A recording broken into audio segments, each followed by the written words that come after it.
अगर आप अपने जवानों को नहीं बचा सकते तो कश्मीर को क्या बचाएंगे? কাশ্মীরের পেহেলগামে সন্ত্রাসী হামলার ঘটনায় ভারতের মুসলিম সম্প্রদায় নতুন করে তোপের মুখে পড়েছে। দেশটির বিজেপি সরকার থেকে শুরু করে রাজনৈতিক নেতারাও ইসলাম বিদেশি বিভিন্ন বক্তব্য দিচ্ছে। এমন অবস্থায় সম্প্রতি এক সাক্ষাৎকারে বলিউডের মুসলিম অভিনেতা ইমরান হাশমি জানিয়েছেন, সন্ত্রাসবাদের কোনো ধর্ম হয় না। একই সঙ্গে অভিনেতা আরও জানান, ইসলাম কখনো সন্ত্রাসবাদ শেখায় না।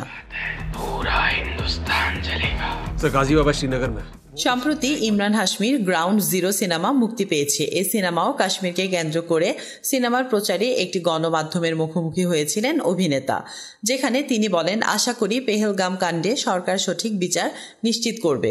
কারণ হিসেবে অভিনেতা বলেন, কাশ্মীর পর্যটকদের আকর্ষণের জায়গা, তারা খুব পরিকল্পনা করেই হামলা করেছে। কারণ পর্যটকদের আকর্ষণের কেন্দ্রই ওদের নিশানায় ছিল, আশেপাশে তেমন কোনো রাস্তাও ছিল না। Don't track him. Nab him. Imran Hashmi বলেন, আমাদের নিরাপত্তা সংস্থাগুলো এ বিষয়ে নিশ্চয়ই ভালো বুঝে, কিন্তু সেখানেও প্রশ্ন উঠছে। পেহেলগামেও আরও কড়া নিরাপত্তা থাকা উচিত ছিল। এ জায়গাটা বিরাট, কত সেনা মোতায়েন করা যায়। অভিনেতা বলেন, আমি আশা করছি এই ন্যাক্কারজনক ঘটনায় সরকার যথাযথ জবাব দেবে। ইমরানের ভাষায়, এসব হামলা কখনোই ধর্মীয় ঘৃণা বিদ্বেষ ছড়িয়ে দেওয়া ঠিক নয়, কারণ সন্ত্রাসের সঙ্গে ধর্মের কোনো সম্পর্ক নেই। সন্ত্রাসের আদর্শ আদপেই বিকৃত।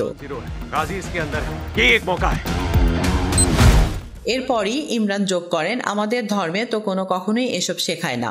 সবশেষ জাতি হিসেবে সকলকে ঐক্যবদ্ধ হওয়ার আহ্বান জানান ইমরান।